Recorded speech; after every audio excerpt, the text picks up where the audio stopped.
Gracias. Bueno, ante todo, en primer término, buenas noches a los presentes. Tal como se ha establecido en este curso, me toca a mí desarrollar el tema correspondiente a la estructura del régimen laboral público, que es un tema de lo más interesante, puesto que es uno de los temas que todavía está pendiente dentro de la política y la estructura del Estado, puesto que es una de las grandes anomalías que tiene el Estado hasta el momento y es una deuda pendiente, poder reestructurar y poder hacer una suerte de reingeniería de lo que es la gestión pública, la administración pública en cuanto a las diferentes formas de proveerse de personal que tiene que tener el Estado, ¿no? De la perspectiva como repartición pública necesitada de personal para poder desarrollar sus actividades. Bueno, una breve presentación de todas maneras por una cuestión de sentido común. Mi nombre es Francisco Rojas Rodríguez, yo soy abogado de la Universidad Particular San Martín de Porres, soy egresado de dicha Facultad de Derecho, tengo 20 años de ejercicio profesional, me he desempeñado fundamentalmente en el terreno estrictamente laboral, he tenido la suerte incluso de ejercer la judicatura durante 2 años como juez suplente, y actualmente me desempeño como consultor en la Dirección de Capacitación hace 7 años del Ministerio de Trabajo y Promoción del Empleo. Y hemos tenido fundamentalmente la oportunidad de dedicarnos a la docencia universitaria desde el año 1996 a la fecha, en la Universidad Particular San Martín de Porres, en la Universidad Inca Garcilaso de la Vega y actualmente en la Universidad, en la Universidad Tecnológica del Perú. Entonces, todo esto nos ha servido a nosotros para poder tener una visión, por lo menos un acercamiento a lo que es el tratamiento del tema que vamos a tocar el día de hoy. Como estamos comenzando, yo he venido temprano, pero por razones de la presentación, todo de la espera, y por razones de tiempo, yo le voy a pedir un favor, quizás hagámoslo todo de corrido, sin break, ¿correcto? Cosa que podemos salir de repente 9, 9 y 10 si lo hagamos de corrido, ¿les parece? Creo que para ambas partes va a ser lo mejor, ¿ok? Entonces lo hacemos de corrido en este conversatorio y vamos a tratar fundamentalmente de, como les digo, de tratar de ver fundamentalmente los aspectos importantes de lo que son los regímenes laborales. Entonces, hecha esta presentación, vamos de lleno al primer punto del día de hoy. Como les dije, qué duda cabe que el tema de los regímenes laborales en la administración pública es un tema que tiene una deuda pendiente, pero también es un tema que para muchos resulta complejo, resulta árido, porque el desorden que hay dentro del Estado en lo que es el tema de proveerse de personal, creo que todavía se puede ver lamentablemente en la realidad. Para comenzar, cuando hablamos de regímenes laborales, un poco para ubicarnos, porque indudablemente no podemos hablar de todas las formas en que el Estado se provee de personal, vamos a situarnos en el tema que nos toca. A nosotros nos toca la estructura de los regímenes laborales en el sector público. Entonces ello nos indica una primera idea. Quiere decir que en el sector público hay regímenes laborales en estricto, como su nombre lo indica, pero también hay otras formas en que el Estado se provee de personal. Me explico mejor de una manera sencilla. Por ejemplo, el Estado se provee de personal a través de la ley de la carrera administrativa, que es el decreto legislativo 276, o se provee de personal a través del régimen laboral privado aplicable al sector público, ¿no? Que es la 728, o se provee de personal a partir del decreto legislativo 1057, que es el CAS, ¿correcto? Pero también el Estado se puede proveer de personal a través del PNUD, a través del FAT, a través de terceros, a través de locaciones, ¿ok? Esto se lo comento porque cuando la doctora Nuria Spack estuvo a cargo de Servir, esta entidad que se crea con el decreto legislativo 1023, se hizo un estudio interesante, y en ese estudio Servir llegó a la conclusión de que el Estado peruano era quizás en Latinoamérica el que se proveía de personal con la mayor cantidad de alternativas o de opciones. Aproximadamente el Estado peruano tiene 34 formas de proveerse de personal. Increíble, en América Latina. Es impresionante el número. Y es un estudio que hizo Servir durante la época de la doctora Núñez Paz. O sea, son 34 formas en que el Estado peruano se provee de personal. Es asombroso. O sea, a nivel de América Latina quedamos en el primer lugar, pero para mal, no para bien. Si hablamos de la unificación de los regímenes, ¿no? Todo lo contrario, es una suerte de dato un poco irónico, pero es la verdad. 34 formas de proveerse de personal. Entonces yo estoy seleccionando, pues es bueno siempre apreciarlo de esa manera, porque a nosotros nos ocupa, o sea, en la explicación del día de hoy, nos vamos a ubicar, ¿no es cierto?, para ser discriminatorio en todo este escenario de este 100%, nosotros solamente nos vamos a dedicar a los regímenes laborales, nada más en estricto, ¿correcto? Todo lo demás no nos interesa en el buen sentido de la palabra. Nos ubicamos en los regímenes laborales, ¿correcto? Nos ubicamos directamente en los regímenes laborales. Pero para esto también nos planteamos una segunda inquietud muy interesante, para que vean que el tema es tan actual que si planteáramos, por ejemplo, la pregunta hasta antes de la famosa sentencia emblemática del Tribunal Constitucional del 7 de septiembre del 2010, hasta el 7 de septiembre del 2010, 7 de septiembre, sentencia del Tribunal Constitucional, a la pregunta ¿cuántos regímenes laborales hay en la administración pública? La respuesta era simplemente dos. La 276, Ley de Bases de la Carrera Administrativa y Remuneraciones del Sector Público, y la 728, la Ley de Productividad y Competitividad Laboral, el texto único ordenado.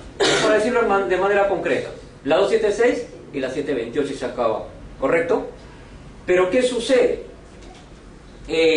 A raíz del decreto legislativo 1057, que fue publicado el 28 de junio del 2008 en el Diario Oficial del Peruano, en un paquete de decretos legislativos que tuvo como objetivo incentivar y ponernos a tono con el TLC, con el, ¿no es cierto?, con el Tratado de Libre Comercio, recuerden esa época. Entonces se dictó un famoso paquete de decretos legislativos que salió publicado un sábado 28 de junio.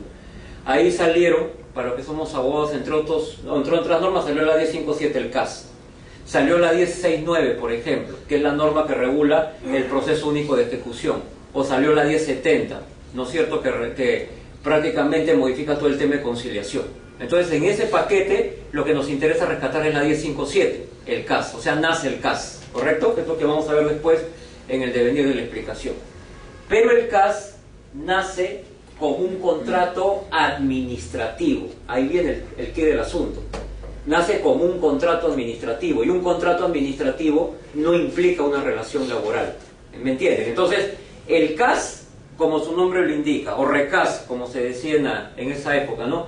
El CAS, ¿no es cierto?, la nomenclatura, las siglas de contrato administrativo de servicio. Entonces, un contrato administrativo no generaba una relación laboral.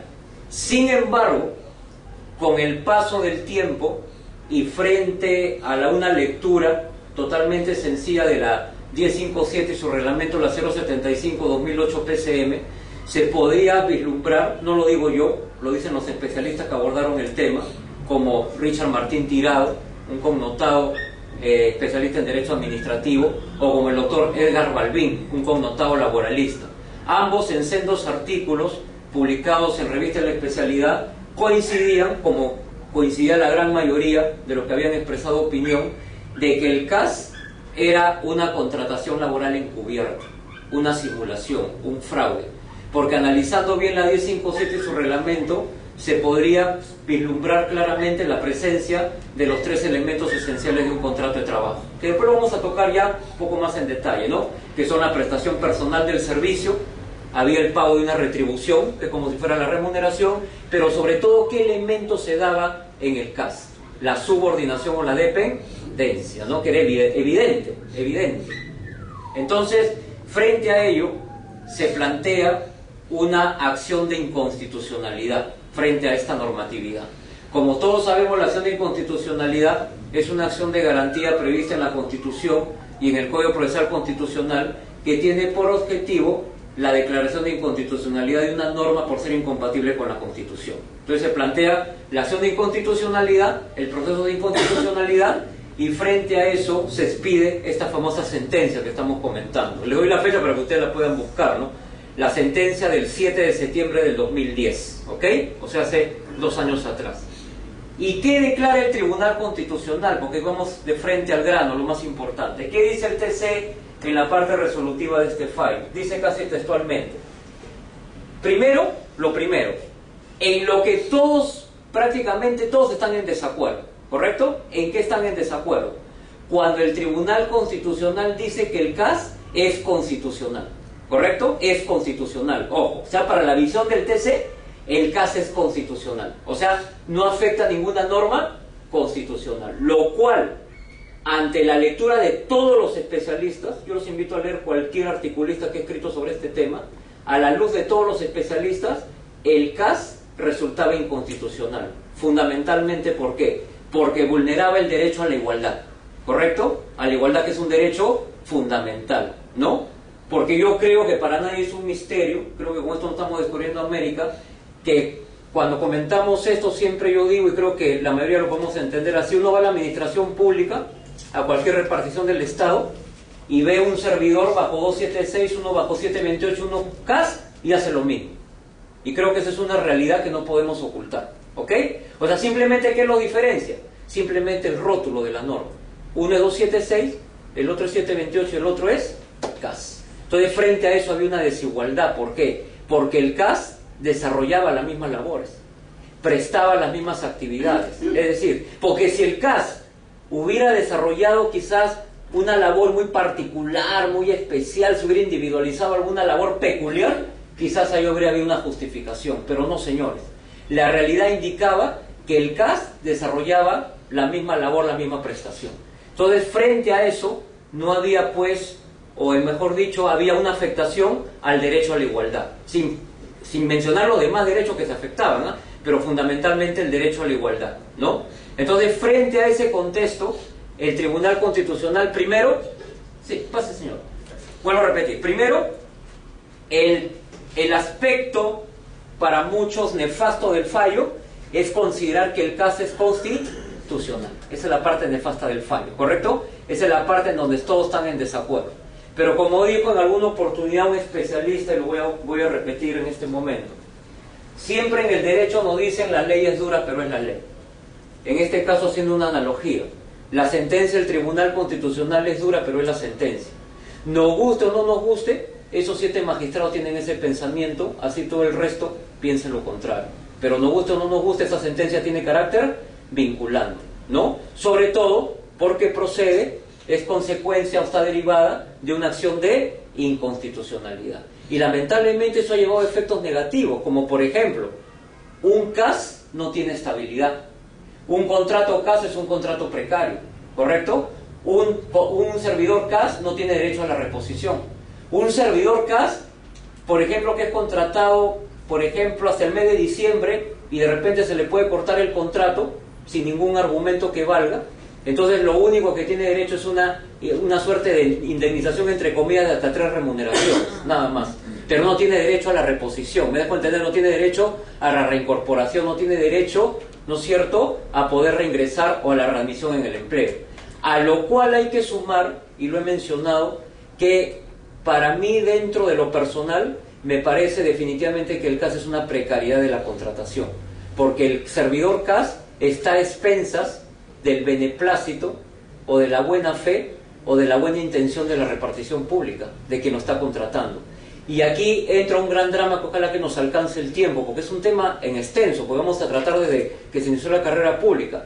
El gran drama es para lo que denominó en alguna oportunidad la Secretaría de Gestión Pública de la PCM, que en su momento tuvo esta competencia, ahora la tiene que servir, como todos sabemos. Entonces la Secretaría de Gestión Pública de la PCM hablaba, ¿no es cierto?, de una suerte de CAS por continuación, ¿no es cierto? ¿Por qué? El CAS por continuación es aquel CAS que antes de ser CAS previamente fue servicio no personal. Y es el drama de muchos servidores públicos en la actualidad, es decir, aquel que pasó de ser SNP a ser CAS. ¿Qué pasa con el tramo en donde estuvo como SNP? ¿Qué pasa con ese tramo? Es un tema que ojalá que nos alcance el tiempo para comentar, porque ahí se han generado una serie de dudas, ¿no? ¿Va a prescribir mi derecho?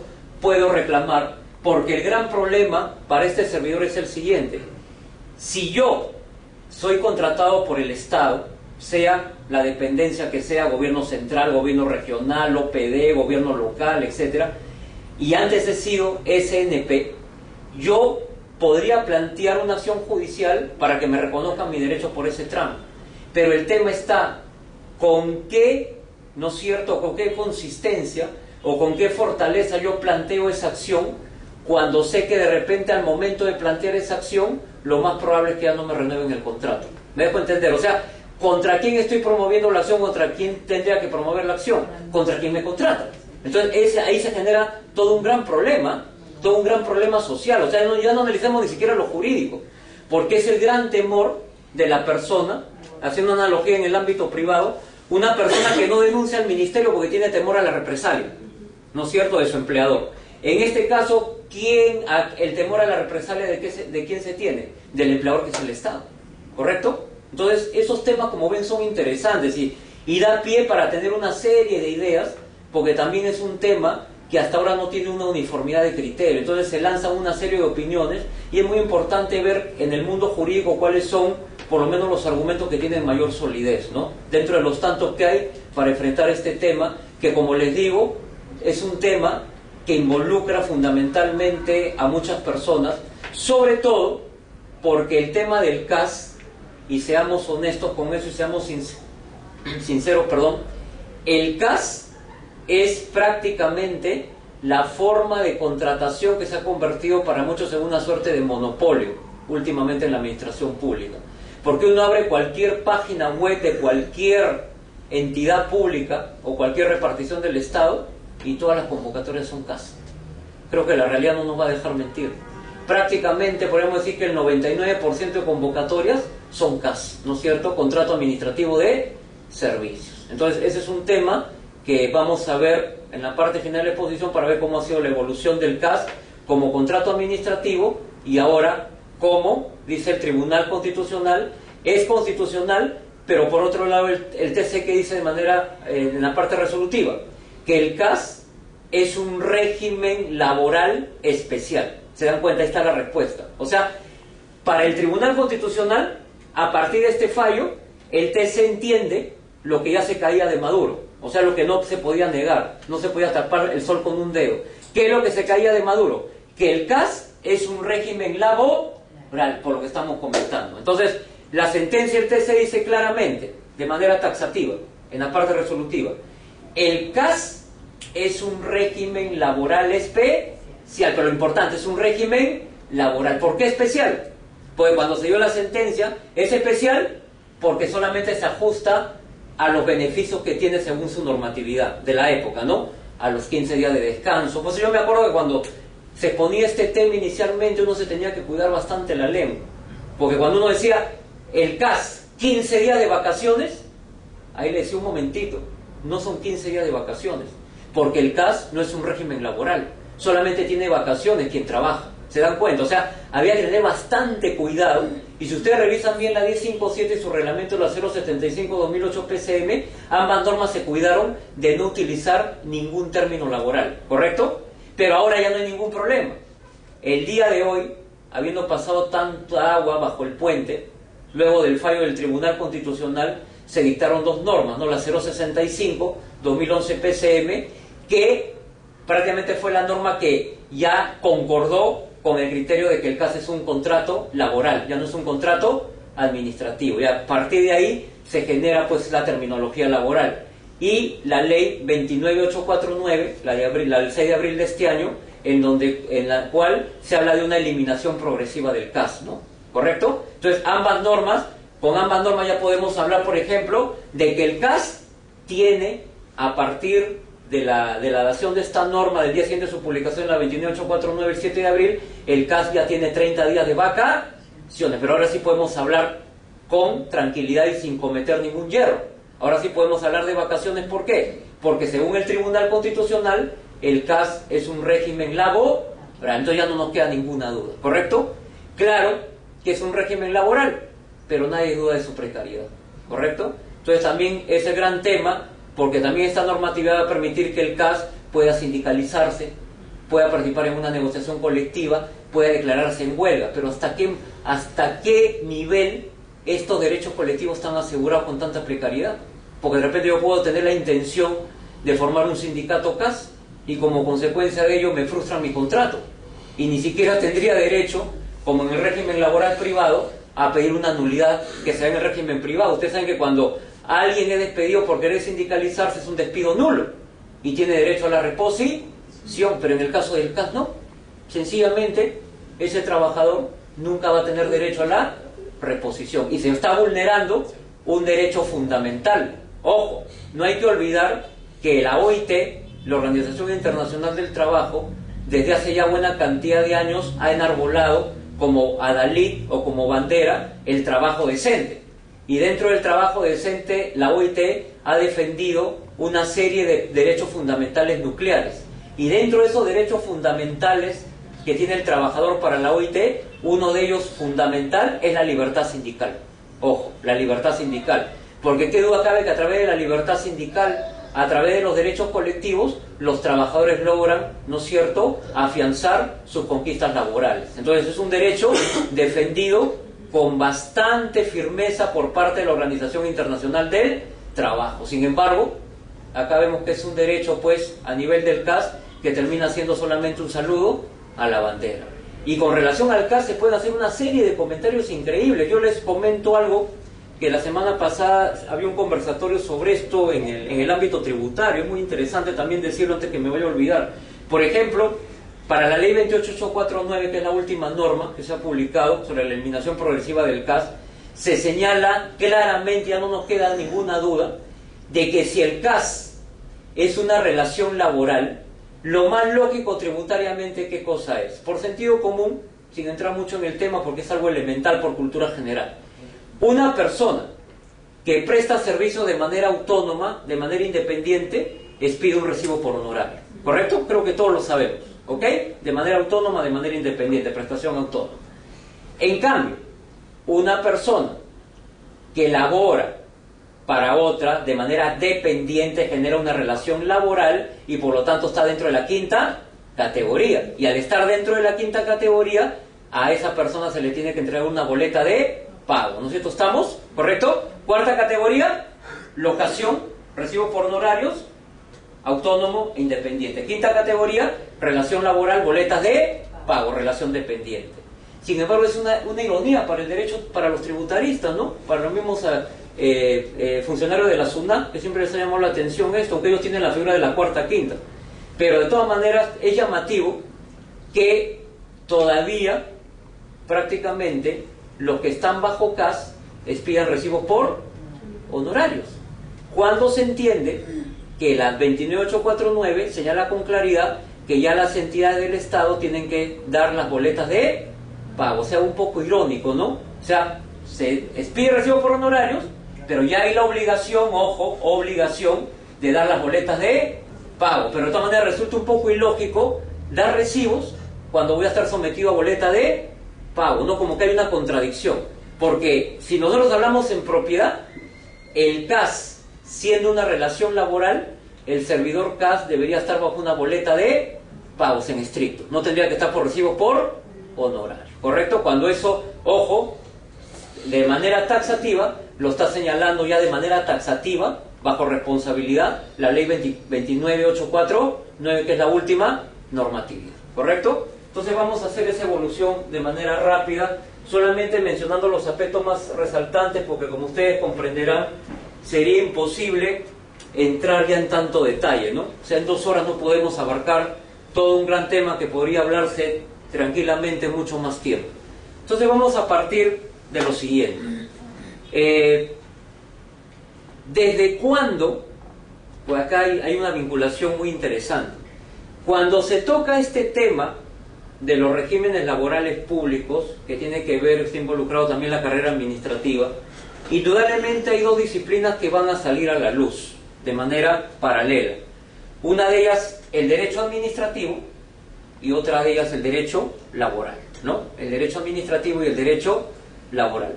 Para los que son abogados, hemos pasado por las aulas universitarias, debemos recordar que cuando hemos estudiado derecho administrativo, hemos estudiado toda la administración pública, ¿no es cierto? La estructura, su contenido, su componente, etcétera, etcétera.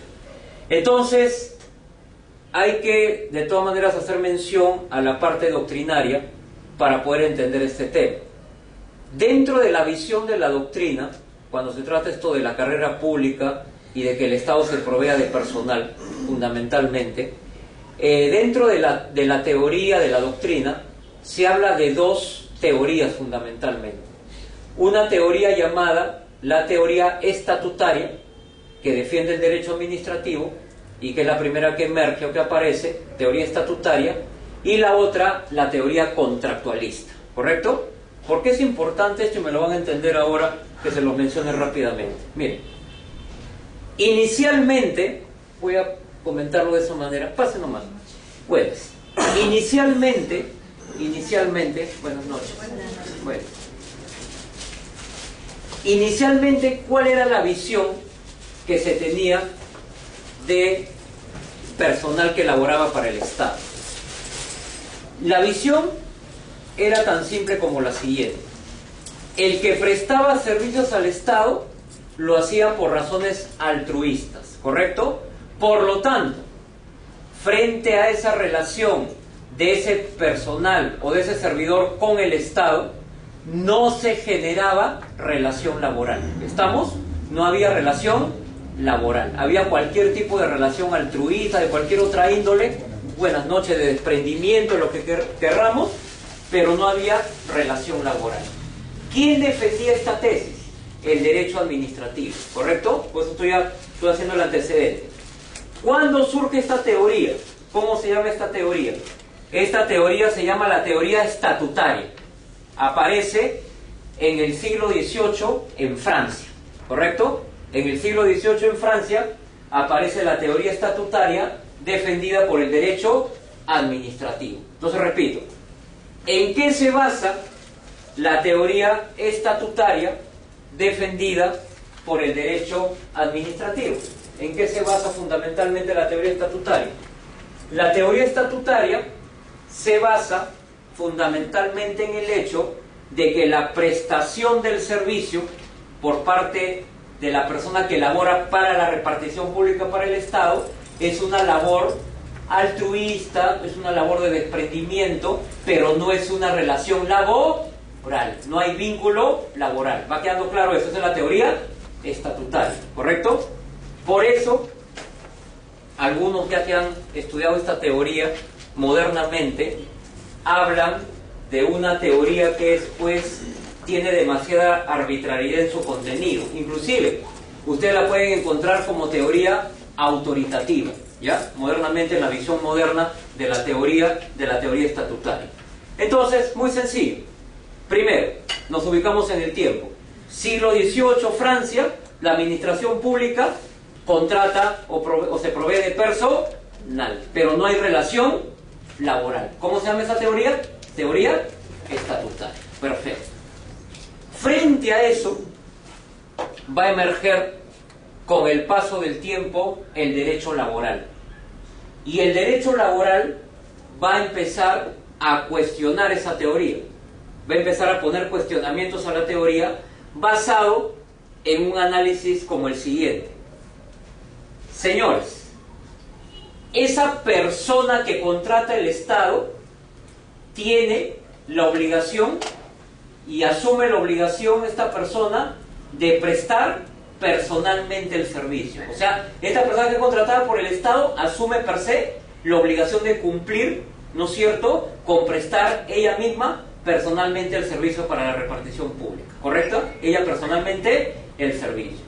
A cambio de esto, la repartición pública o el Estado le va a pagar un estipendio, le va a pagar una remuneración, ¿correcto? Y lo tercero, que el derecho laboral se encargó de afianzar dentro de este análisis. Para nadie debe quedar ninguna duda de que ese personal, una vez que ingresa a la repartición pública, va a estar sometido a las órdenes, ¿no es cierto?, de la entidad que lo ha contratado. Por lo tanto, es evidente que se va a dejar traslucir la subordinación o la dependencia, que es la característica nuclear o la característica fundamental de la relación laboral. Por lo tanto, surge a partir de este análisis una teoría completamente contraria, una tesis totalmente contrapuesta, la llamada tesis contractualista, ¿correcto? Defendida por el derecho laboral, mediante la cual el derecho laboral sostiene de manera firme